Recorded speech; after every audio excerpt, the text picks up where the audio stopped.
Vaccination eegalee jira. Egaan kabajamtoota daawwattoota keenya har'ammoo akkuma duuba kootii argaa jirtan kiliinika ilkaanii Dr. Amiritti argamnee jirra. Egaan tajaajilawwan isaan kennanii fi akkasumas afgaaffii kan Dr. Amir waliin goonu ta'a. Haga xumura qophii keenyaatti nu faana tura.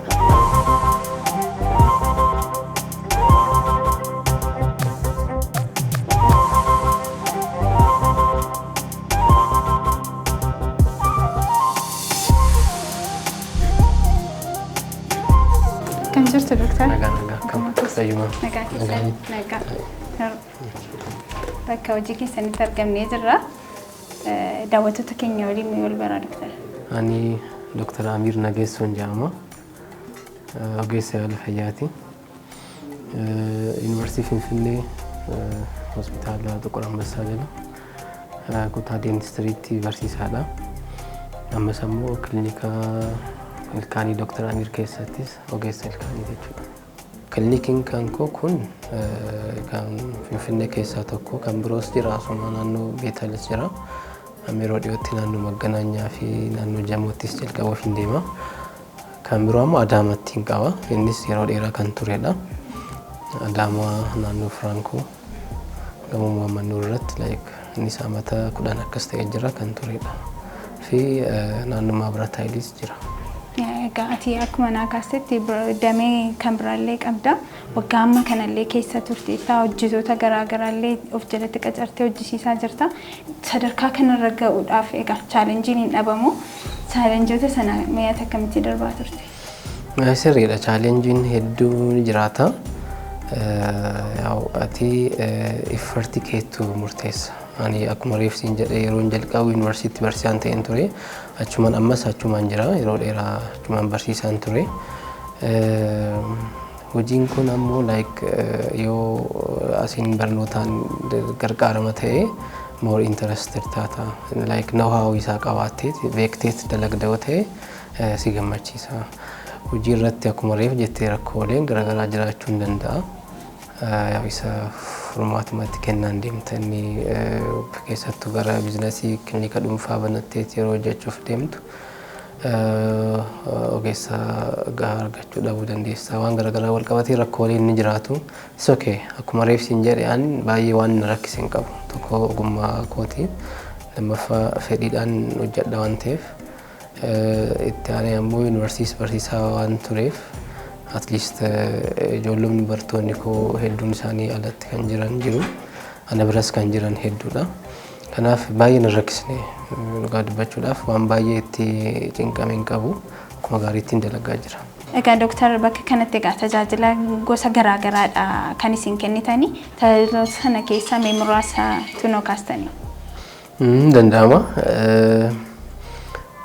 Namni rakkatee dhibamee nutti dhufe taanaan tajaajila ilkaanii hundumaan hin kennina. Speeshaalii kiliinikiidha waan ta'eef kennas sadarkaa speeshaalitiitiin kan yaala kennaa jirru. Fakkeenyaaf kan yaalli ilkaanii kun mataansaa kophaatti speeshaalitii hedduuf jalatti qaba. Fakkeenyaaf ortodontist kan jennu jirra. Ortodontist jechaan yaala ilkaan daddabaa kana sirreessu bireesiidhaan beekama. Ilkaan wayita biqiluu daddabee biqilee kana isa sirreessuudha. Isa sirriitti hojjenna. Speeshaalistii gahaa qabna.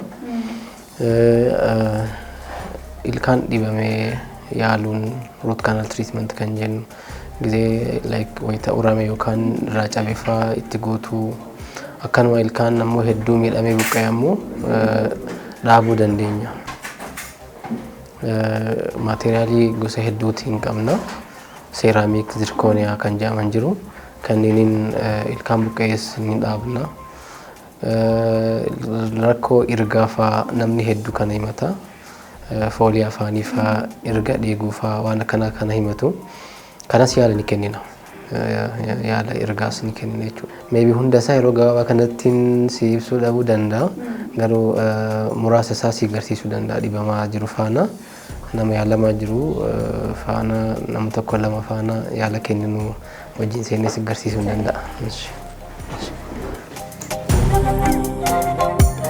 Eshi amma kan isaa kun ilkaan dhukkubeen dhufe ilkaan isaa nyaatameeti uramee eegasi dhukkubbiitti fide Kanaaf amma ilkaan isaa yaaluuf hin deema jechuudha. Ilkaan yeroo akkasitti irraa cabeetti jedhe keessi qaama ilkaanii kun palp kan jedhamu qaba. Inni suni dhukkubbii fida. Like waan ho'aas qabbanaas nyaannis gaafa itti seenu dhukkubbii fida. Kanaaf maal goona kan shame kan keessi nyaatame kana qulqulleessineet keessa isaa yaallaa jechuudha. Root canal treatment jedhama. Akkasittiin yaallaa like waan yeroo takkaami vizitii 2-3 qabaachuu danda'a. Amma har'a sirrittiin qulqulleessee eegasii dawaan kaayafi temporary feel godha. Next visit irratti akkasuma yeroo tokko lama qulqulleessee fi gaafa fayyee hin gootaa jechuudha. Kun akka guyyaa 3tti deddeebi'uu qaba jechuudha. Har'a yoo jalqabeef guyyaa 3 boodaan beellama lammaffaatiif natti deebi'a. Gaafas akkasumatti keessa isaa qulqullaa'ee akkam seeta qaamni keessi ilkaanii kun madaa'uu danda'a. Akkuma kunoo qaamni namaa kan duubaa madaa'u foon yookaan qaamni ilkaanii keessa palp kan jennuun hidda dhiigaa waan hedduuf keessaa qaba. Bakka san yoo gahee kan nyaatamu kun dhukkubbii hamaa fida. Kanaaf inni sun akka sirriitti fayyu yeroo 2-3 qulqulleessuu barbaada. Kanaaf isaan maharraan jalqabee fi eegasii yeroo lamaan yoo xiqqaate beellama kennaaf jechuudha. Sana booddee yeroo sadaffaatti yeroo inni dhufu ilkaan kan biraa bakka buustu moo ilkaanuma sanatti buutu? Jalqaba ilkaanuma kana guunna. Itti aansuun garuu crown waan jennu jira jacket crown isuma irratti uffisnaaf jechuudha. Akka protection akka godhatuu fi akka deebi'eetti irraa hin cabne fa'a. Crownii goonaa fi kan isaa kan dalgas kan buqqa'es qaba. Walumatti qabsiifnee dhaabaaf jechuudha. Kun like waan gaafa yaalli dhumatee dhukkubbiin isaa dhaabate achi booda waan ta'udha. Ilkaanni yeroo cabu jechuudha dhukkubsatee yeroo inni cabee akkuma kana nyaati garaagaraa keessa seenuudhaan dhukkubu bakkuma sanatti guutuutu furmaata moo sana buqqisanii haaraa dhaabutu furmaata jette? Inni sadarkaa isaatti murteessa. Sadarkaa dhukkubbii isaa yoo dhukkubbii baay'een qabu ta'ee fi bakki irraa cabe kunis like deep yoon taane ilkaan keessa hedduu gadi seenee hin jiru yoo ta'e wayituma san qulqulleessinee bakkuma qaama irraa cabe san bakka buusnaaf jechuudha itti goonna jechuudha. Garuu gaafa cabnani sun like baay'ee gadi seeneeti ilkaan miidhee jira ta'e or ilkaan isaa dhukkubbii hamaa fide ta'e guutuun miti gaafas hidda isaa yaaluun nurra jiraata jechuudha. Achirra darbee garuu namni tokko gizee dhukkubu qorichuma fudhataa turu dhukkubbiin sun itti hammaatee itaafaa fiduu danda'a. Itaafaa yeroo hedduu deebi'ee waan akkasii fiduu danda'a. Ilkaanis hedduu miidhamuu danda'a. Gaafas yaaluu hin danda'amu yoo ta'e hin baasne jechuudha. Baasuun garuu sadarkaa isa dhumaati malee isa filatamaa miti. Yoo yaaluun guutuun hin danda'amu ta'e qofa kan baasutti deemu jechuudha.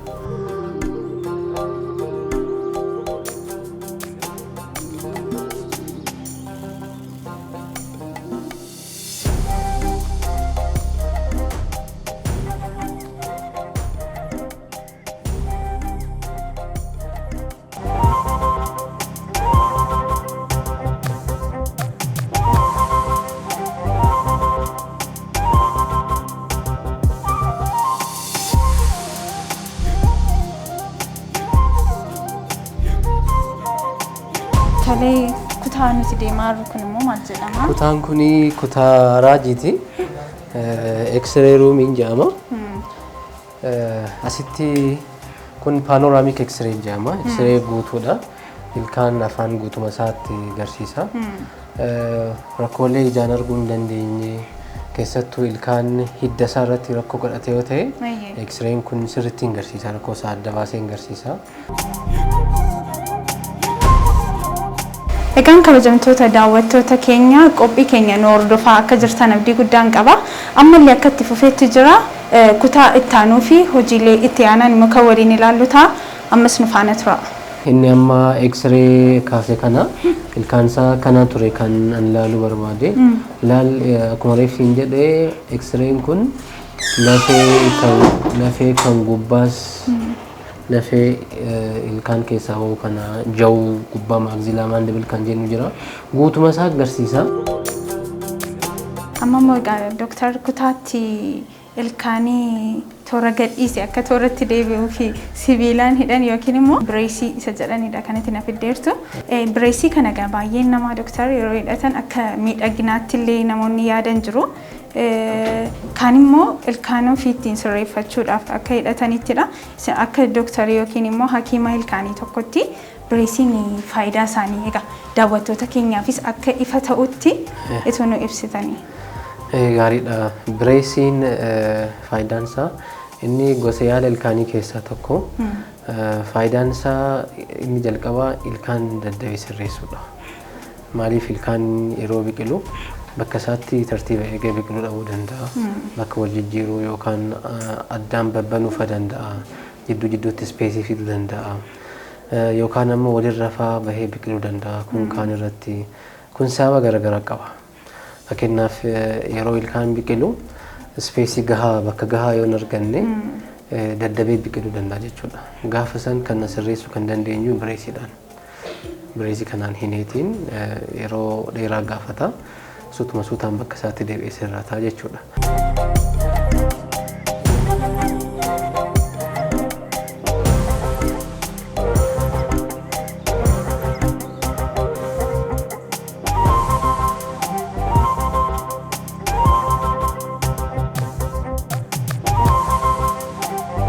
Hayyee gaati har'a kilinika Dr. Amiritti yaalamuu dhufteerta. Yaala akkamii argachuu fi gara kana kanatti dhufte? Jalqabaa kilinika Dr. Amir kana kan dhufu na taasise ilkaan kan koo uumamaadhaan isa tokko gara keessaa inni fuulduraa kun gara gubbaatitti jajallataadha. Ilkaan kanaaf kilinika Dr. Amir baay'ee gaarii dhadhanii namni waan naa himeef iddoo biraa irraa ka'eetan gara kilinika Dr. Amir dhufe. Ergan dhufe ji'a 5 guuteetiin jira. Saniif ani bireesiin barbaachisaadha. Ilkaan jallate kana qajeelchuudhaaf gaariidha waan ta'eef isa hidhachuu qabdaa naan jedhanii tajaajila sannaa kennanii erga tajaajila isaan argadhe irraa kaasee ilkaan kiyyaa fooyyee gaarii irratti argama. Amma almost qajeeleetiin jira.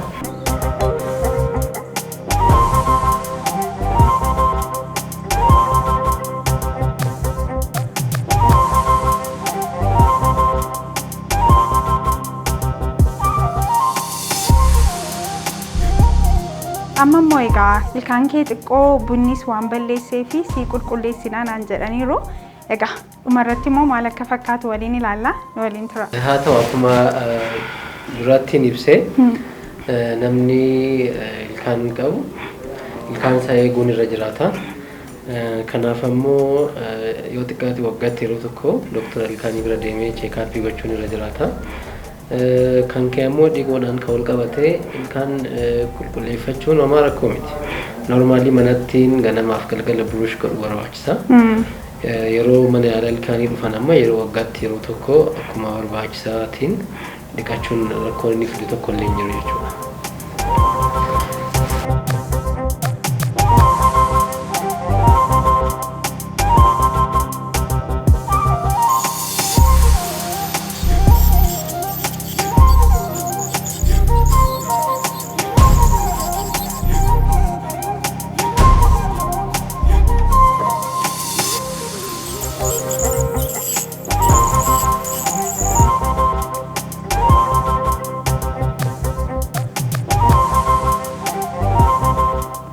Jirama guddaa qaba.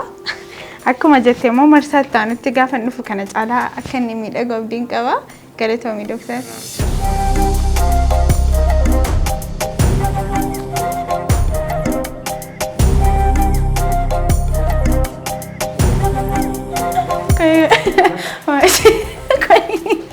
Egaan kabajamtoota daawwattoota keenya turtii nuti mana yaalaa ilkaanii yookiin kiliinika ilkaanii Dr. Amiritti taasifne kana fakkaata ture.